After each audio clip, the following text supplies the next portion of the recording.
টি-20 বিশ্বকাপের দল ঘোষণা করার শেষ দিন 1 মে।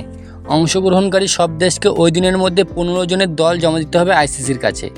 স্বাভাবিকভাবে আর কয়েকদিনের মধ্যেই দল ঘোষণা করে দেবে আগরওয়ালের নেতৃত্বাধীন নির্বাচন কমিটি। আইপিএলের মাঝে আলোচনার কেন্দ্রবিন্দুতে রয়েছে 2024 টি-20 বিশ্বকাপের টিম নির্বাচন।